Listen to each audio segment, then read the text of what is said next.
지난주 말씀이 생각나시나요? 네. 지난주 말씀 본문이 제가 아주 좋아하는, 자주 묵상하는 말씀임에도 저도 깜빡깜빡 잊어버리는데, 강하고 담대하라. 아멘. 생각나시죠? 강하고 담대하라. 우리가 강하고 담대할 수 있는 이유가 무엇이라고 말씀하셨죠? 하나님의 약속을 신뢰하기 때문에. 우리가 강하고 담대할 수 있는 것은 나 혼자이기 때문이 아니고 임마누엘의 하나님이 함께 하시기 때문임을 믿으시기 바랍니다. 오늘도 우리가 이 강하고 담대할 수 있는 이유를 우리 하나님의 말씀 속에서 찾을 수 있는 이 은혜의 자리로 우리를 초청해 주셨는데, 교회학교 여름 사역이 한 일주일 정도 남았습니다. 그리고 목장 연합 예배, 제가 잠깐 소개를 못했는데 두 번째 삽질을 보면 새로운 강사님들과 또 소개가 있습니다. 그래서 이것도 참고해서 보시기 바랍니다. 목장 연합 예배도 계속해서 8월까지 이어지고 있습니다. 이 여름 사역이 중요한 것, 그것은 이때 제대로 은혜를 받아야지 올 한 해를 마치면서 우리가 기대한 풍성한 열매를 거둘 수 있기 때문입니다. 농부가 아이고 여름이 덥다고, 땀이 너무 난다고 잠깐 7, 8월을 쉬었다고 생각해 보십시오. 가을에 열매를 거둘 수 있을까요? 때를 따라 수고하는 농부에게 열매를 거두는 기쁨이 있다는 것입니다. 모두가 육신의 쉼을 찾아서 떠나려고 하는 이때 오히려 우리 성도님들은 그리스도 예수의 품에 꼭 안겨서 은혜로 충만하게 재충전하는 시간을 반드시 가져야 한다는 것입니다. 오늘 말씀을 통해서 여름 우리를 위해 마련한 이 은혜의 때를 놓치지 않고 충분히 제대로 누리는 성도의 지혜가 무엇인지 세 가지로 함께 나눠보겠습니다. 첫 번째는 아는 것과 믿는 것이 하나가 되어 온전함을 이루라는 것입니다. 저를 한번 따라해 주시기 바랍니다. 아는 것과 믿는 것이 하나가 되자. 온전함을 이루자. 13절 말씀 한번 같이 읽어보겠습니다. 우리가 다 하나님의 아들을 믿는 것과 아는 일에 하나가 되어 온전한 사람을 이루어 그리스도의 장성한 분량이 충만한 데까지 이르리니. 아멘. 13절까지만. 한 가지 질문을 해보겠습니다. 지금 앉아 계신 곳에서 동쪽이 어디에 있는지 손가락으로 한번 가르쳐 보시면, 눈을 감고 가르쳐 주십시오. 눈을 다 감아 주십시오. 눈을 다른 사람 거 보면 안 됩니다. 눈을 다 감고 동쪽이 있는 곳을 하나 둘 셋 하면 하십니다. 하나 둘 셋. 네. 눈을 다 떠 보실래요? 네. 네. 동쪽이 어디 있는지 저도 몰라서 찾아봤는데요. 동쪽은 이곳이라고 합니다. 네. 이곳이라고 합니다. 이게 진리는 아닌데 사실이죠. 동쪽이 어디 있는가는 우리가 아무리 다른 곳이라고 우겨도 동쪽이 어디 있는가는 명확한 팩트입니다. 그런데 우리의 생각 속에 동쪽이 어디 있는가라는 것을, 이 생각을 하나로 일치시키는 것은 어렵다는 거예요. 분명한 사실임에도 불구하고 우리 각 사람이 이 사실에 대해서 생각을 하나로 모으는 것이 어렵다는 것입니다. 그러면 제가 혹시 내년에 설교할 기회가 있으면 다시 한번 또 동쪽이 어디 있는지 눈 감고 제가 다시 여쭤본다면 그때는 같은 방향을 가리킬까요?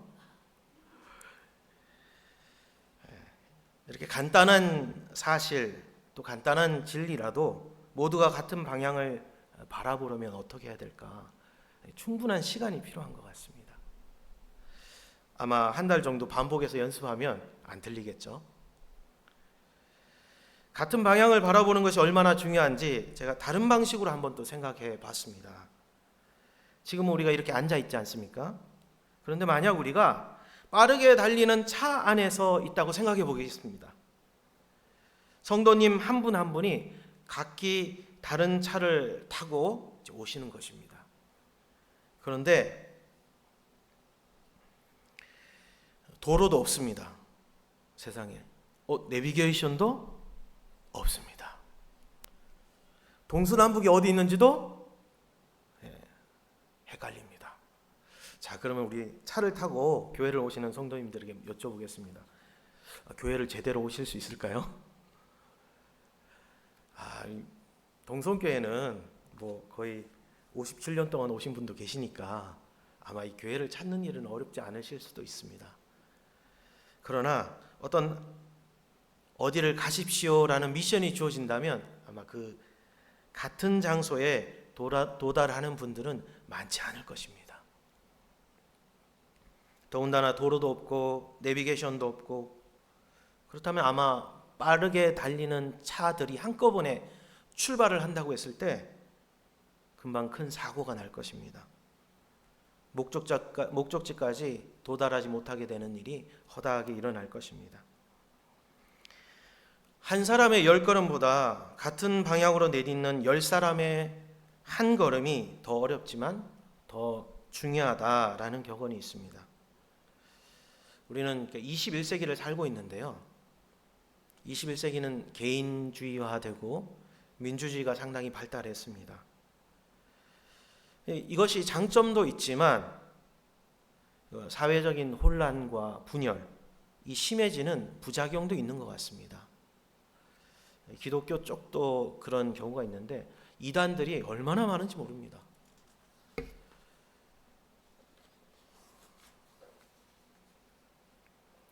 어떤 이단들은 유튜브 활동이나 뭐 이런 홍보를 너무 잘하기 때문에 사람들이 정통 교단보다도 더 정통이다라고 생각하는 경우도 있다는 거예요.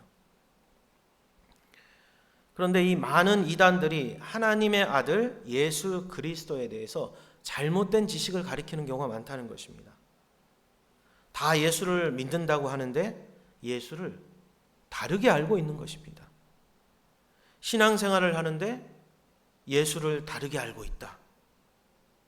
그래서 다른 방향으로 성장하고 있다. 어떻게 될까요? 나무를 키우는데 그 나무의 가지가 사방으로 이렇게 막 뻗친다고 생각해 보십시오. 이런 나무는 열매를 제대로 맺지 못할 것입니다. 저는 역사를 지금 배우고 있는데 역사는 시간의 방향을 알려주는 학문이라고 합니다. 교회가 그리스도 예수에 대한 지식을 얼마나 잘 뿌리내리고 있는가에 따라서 교회가 성장하는 방향이 다르고 오랜 시간이 지나고 난 후에는 그 열매가 완전히 달라진다는 것입니다. 이단들이 처음부터 이단이 아니고 처음에는 정통의 모양을 하고 같은 모양처럼 보였는데 잘못된 방향으로 조금씩 방향이 바꾸어지더니 결국은 완전히 다른 모습의 교회가 되어버린다는 것입니다. 그러므로 정기적으로 돌보아 주어야 하는 것입니다. 시기마다 방향을 조정해 주어야 하는 것입니다. 바른 방향인데 그 방향으로 성장하기 힘들어하는 경우도 있잖아요. 그러면 그쪽으로 잘 성장할 수 있도록 영양을 보충해 주어야 하는 것입니다. 그리고 잘못된 방향인데 그쪽으로 성장하는 걸 좋아한다면 어렵지만 과감히 가지치기를 하는 결단을 내려야 하는 것입니다. 이것이 13절에서 믿는 일과 아는 일에 하나가 되어야 한다는 말씀의 뜻입니다. 또 13절 말씀을 보면 온전한 사람이라고 나옵니다. 근데 이 온전한 사람은 여러 사람을 말하는 것이 아니라 한 사람을 말하고 있는데요. 어린아이처럼 미숙한 사람이 아니라 성숙한 어른 한 사람을 말하고 있습니다. 그러니까 13절은 개인의 영적인 성숙을 말하기보다 교회의 성장과 성숙을 말하고 있습니다. 동성교회는 한 57년 됐습니다. 한 교회가 개척이 되고 성장하는 과정에 여러 가지 어려움들이 있습니다. 수많은 위기와 어려움이 있는 가운데 교회가 잘 성장하면 마치 성숙한 어른 한 분을 뵙는 것처럼 교회가 잘 성장하면 어떤 일이 일어날까요? 놀라운 구원의 역사가 일어난다는 것을 믿으시기 바랍니다.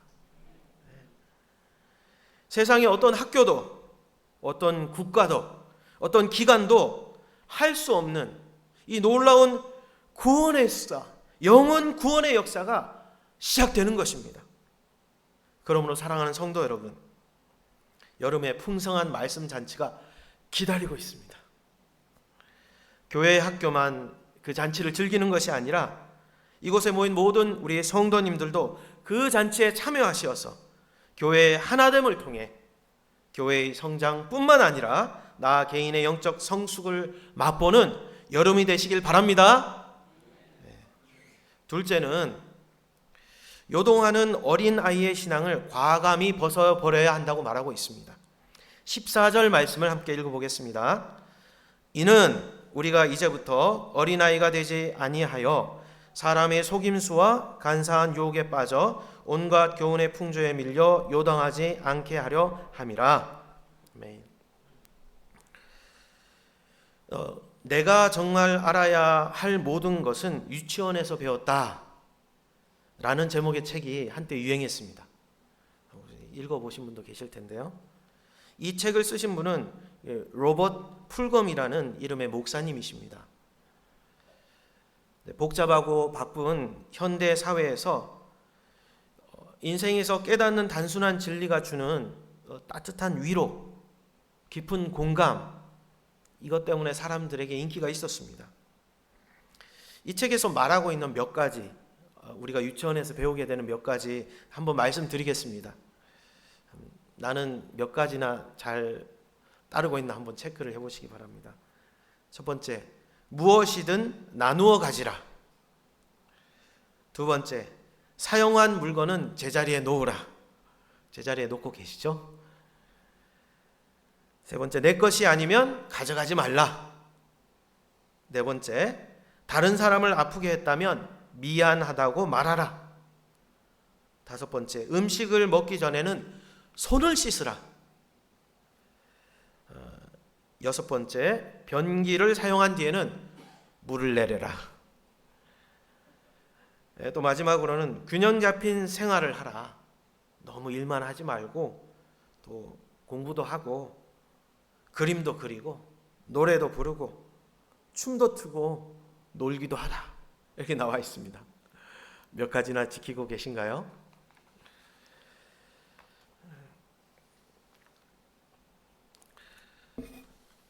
정말 고개가 끄덕여지는 내용들이 많이 있는데요.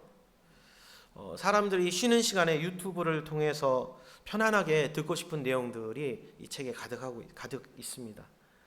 그런데 사실 우리가 사는 세상을 보면 그렇게 만만하지가 않습니다. 단순하지 않고 굉장히 복잡합니다. 또 이해하기 어렵지만 우리가 반드시 알아야 할 내용도 있습니다. 그리고 어떤 경우는 내가 다 이해하기 어렵다면 우리가 신뢰할 만한 분에게 바른 길을 가르쳐 달라고 우리가 부탁해야 되는 내용도 있다는 것입니다. 그런데 이 복잡하고 중요한 이 내용들을 가지고 우리를 속이는 사람들도 있다는 거예요. 이용하는 사람들이 있다는 거죠. 바울 시대에도 그랬던 것 같습니다.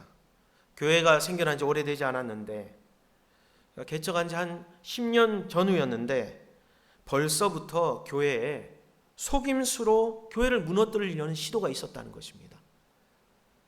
14절 말씀에 이 사람의 속임수라는 말이 나오는데 이것의 헬라어 원어를 보면 도박판에서 쓰는 주사위 있지 않습니까? 한쪽에 납을 넣어서 그 숫자를 조작할 수 있는 그 주사위, 그 주사위를 뜻하는 용어입니다.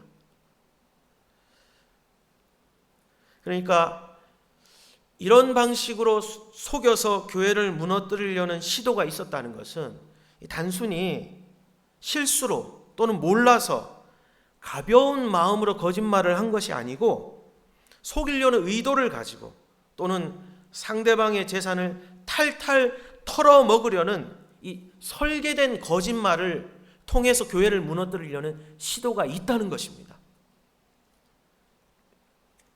간사한 유혹이라는 말도 나오는데 이 말도 체계적이고 계획된 전략적인 그런 생각을 말합니다. 그러니까 바람이 어디서 불어오는지 모르는데 바람을 살살 불어서 의도된 방향으로 가도록 계속해서 바람을 부는 세력들이 있다는 거예요. 교회를 무너뜨리려고. 사단은 옛날부터 이런 전략을 사용해서 교회를 공격했습니다. 다 알고 있는데 마치 아무것도 모르는 것처럼, 마치 나를 위해서 순수한 의도를 가지고 이야기하는 것처럼 하나님이 참으로 너희에게 동산 모든 나무의 열매를 먹지 말라고 하시더냐? 이렇게 질문한다는 거예요. 겉으로는 교회를 위하는 척하지만 속에는 돈이 걸려있고 권력이 걸려있고 자기 욕심이 들어가 있는, 그렇지만 겉에 보이기에는 고상한 말과 듣기 좋은 목표, 계획처럼 보이는 말을 조심하라, 이렇게 말하고 있습니다. 배가 아무리 커도 방향을 잘못 잡으면 어떻게 될까요? 파선하고 맙니다. 어떤 파도는 지나서 통과해야 될 고난이 아니라 피해야 할 태풍인 경우가 있다면 그 태풍은 반드시 피해야 하는 것입니다. 그런데 배가 태풍을 피하려면 먼저는 선장이 종합적인 판단으로 말해주고 그것을 1등 항해사나 다른 항해사들이 잘 받아서 배를 조정하고 마지막으로 배 안에 탄 모든 선원들이 한 방향으로 협조를 해야 하는 것입니다. 그러니 우리가 어린아이와 같은 신앙을 가지고 이 57년이나 된 하나님의 이 위대한 교회를 이끌어간다고 생각해 보십시오. 아주 위험한 일입니다.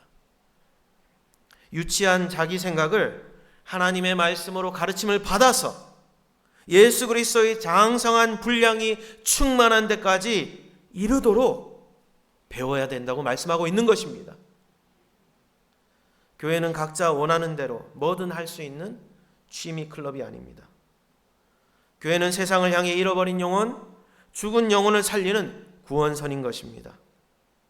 하나님이 교회에 목사를 세워서 가르쳐 주시고 재직계를 세워서 손발이 되어 가르친 대로 봉사하도록 세워진 하나님의 조직이요 하나님의 공동체인 것입니다. 그런데 나 하나쯤 빠진다고 무슨 일 생기겠어? 다른 훌륭한 사람들 많은데 내가 그거 모른다고 교회가 설마 위험해야 빠지겠어?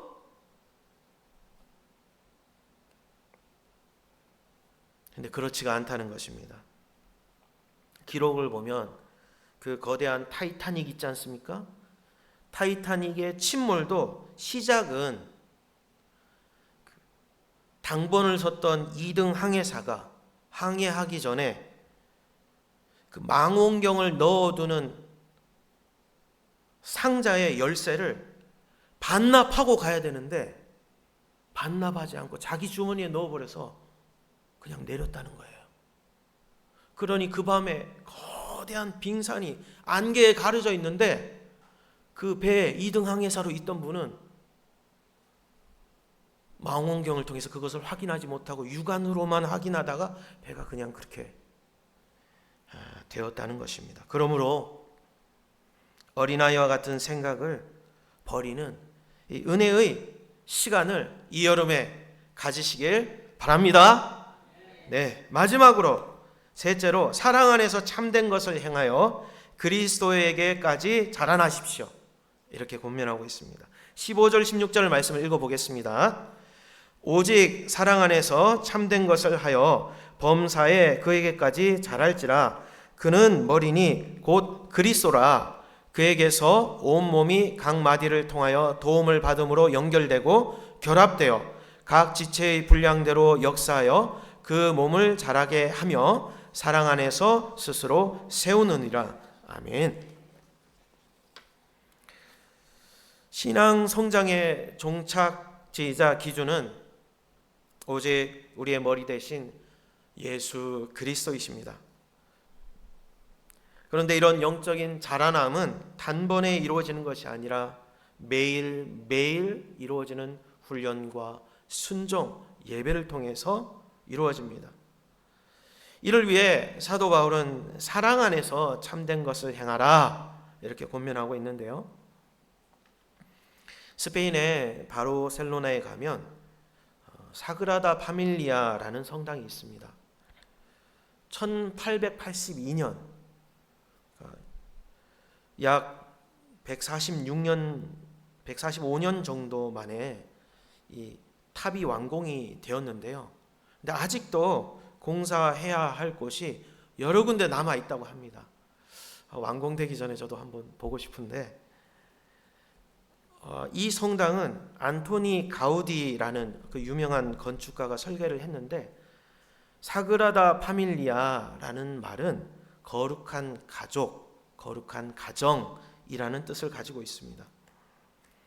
근데 사랑하는 성도 여러분, 거룩한 가족의 완성은 언제나 시간이 많이 걸립니다. 아마도 주님 오실 때까지 우리는 우리의 교회 앞에 공사 중이라는 간판을 내걸어야 할지도 모릅니다. 그럼에도 교회라는 거룩한 가족을 섬기는 이 일은 얼마나 행복한 일인지 모릅니다.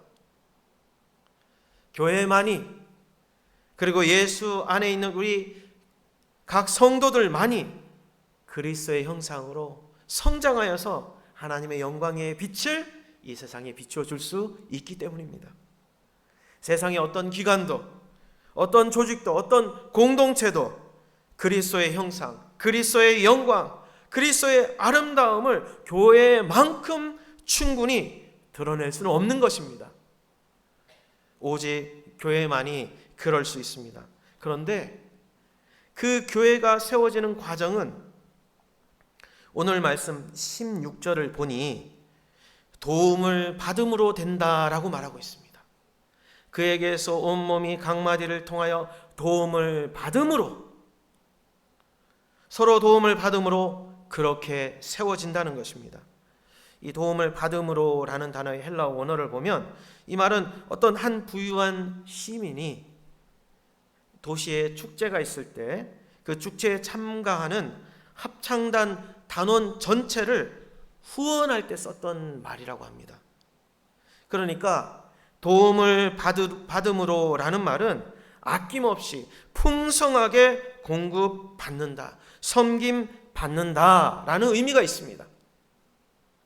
하나님이 우리에게 여유 있는 물질을 주신 것이 이 때를 위함인지 누가 알겠습니까? 하나님이 우리에게 권한을 주시고 우리에게 건강을 주시고 우리에게 섬길 수 있는 마음을 주신 것이 이 때를 위함인지 누가 알겠습니까? 이번 여름 성경학교도 많은 도움이 필요합니다. 성도님들의 도움을 통해서 교회 학교가 자라도록 하나님은 그렇게 하신 것입니다.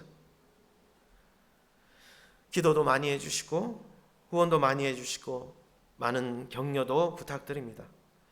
그런데 이렇게 말씀하시는 분도 있습니다. 아마 예전에 비하면 라떼는 말이야, 우리의 지금 교회 학교는 조금 약해 보일 수도 있습니다. 그러나 이 어려운 시대를 생각한다면 성도 여러분의 도움을 통해서 그리스도의 장성한 분량대로 성장한 교회의 일꾼이 한 사람이라도 나온다면 그것이야말로 온 교회의 경사여 하나님 나라에 큰 기쁨이 된다는 것을 믿으시기 바랍니다. 모세 한 사람을 통해서 출애굽이 이루어졌습니다. 여호수아 한 사람을 통해서 가나안의 정복이 완성되었습니다. 다윗 한 사람을 통해서 예루살렘 성이 하나님을 예배하는 도시가 되었던 것을 기억하시기 바랍니다. 이렇게 서로 도움을 통하여서 연결되고 결합되어 각 지체의 분량대로 역사하여 정말 이번 여름 사역이 온 교회가 그리스도를 닮은 군사로 세워지는 놀라운 은혜의 역사 있기를 바랍니다. 기도하겠습니다. 사랑이 많으신 하나님 아버지 감사합니다. 오늘 귀한 말씀을 통하여서 하나님 정말 이 여름 사역이 얼마나 중요한지 또 서로의 도움을 통하여서 이 아름다운 일이 이루어진다는 것을 깨닫게 하시니 감사합니다. 교회 학교가 성장하고 각 성도님들 그리스도의 장성한 분량으로까지 성장하는 그러한 은혜의 역사가 기쁨의 역사가 교회 가운데 가득할 수 있도록 주님 인도하여 주시옵소서. 감사합니다. 예수 그리스도의 이름으로 기도하옵나이다. 아멘. 찬송가 330장 부르시면서 헌금하는 시간 가지도록 하겠습니다.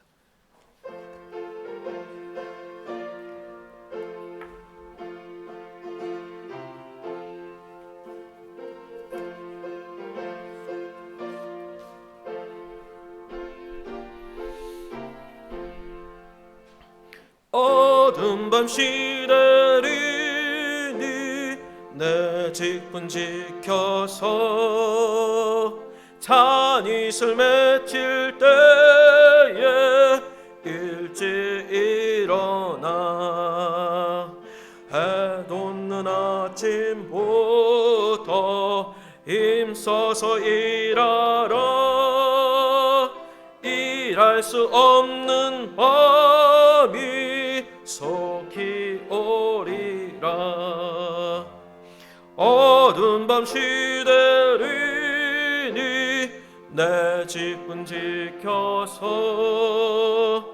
일할 때 일하면서 놀지 말아라. 낮에는 수고하나 열제도 오겠네.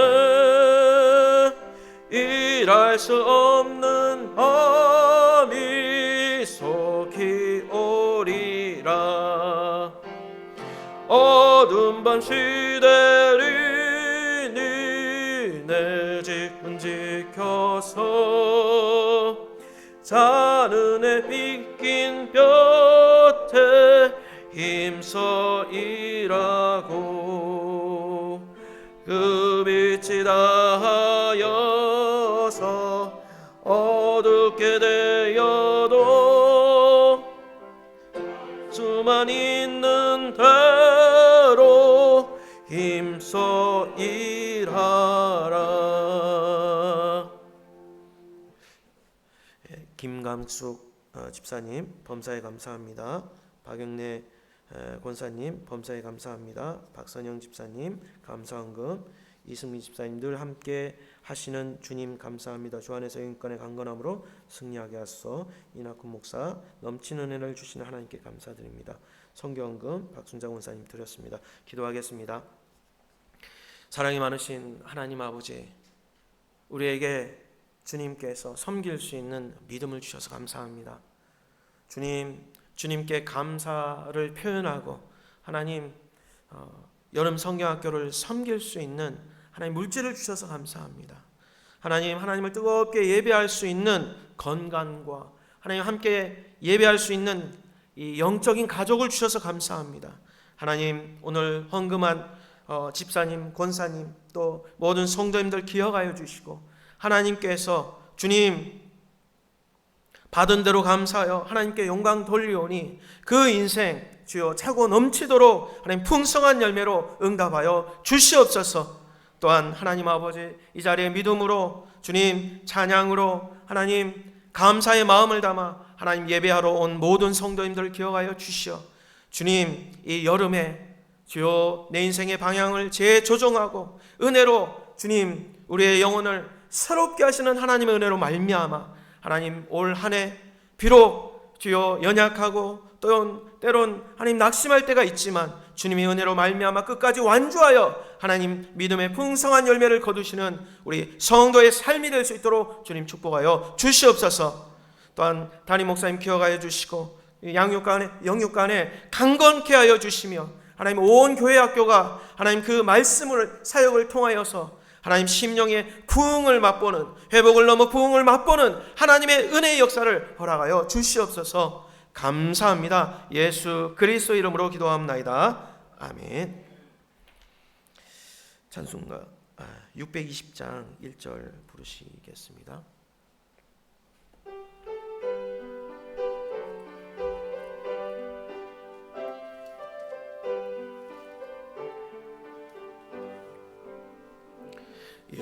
여기에 모인 우리 주의 은총 받은 자여라. 주께서 이 자리에 함께 계심을 아노라. 언제나 주님만을 찬양하며 따라가리니 시험을 당할 때도 함께 계심을 믿노라. 이 믿음 더욱 굳세라. 주가 지켜주신다. 어두운 밤에도 주의 밝은 빛 인도하여 주신다. 축도하겠습니다. 지금은 우리 주 예수 그리스도의 은혜와 우리의 모든 연약함과 죄악과 어리석음을 아심에도 불구하고 한량없는 긍휼과 자비하심으로 사랑을 보여주시는 아버지 하나님 아버지의 놀라운 사랑과 지금도 이 말씀을 듣고 강하고 담대한 마음으로 이 땅 가운데 이 세상 가운데 하나님의 말씀을 순종하고 주님의 몸된 교회를 섬기고 후원하고 격려하고 기도하는 모든 성도들 가운데 역사하시는 성령님의 역사가 지금부터 영원토록 함께 할지어다. 아멘.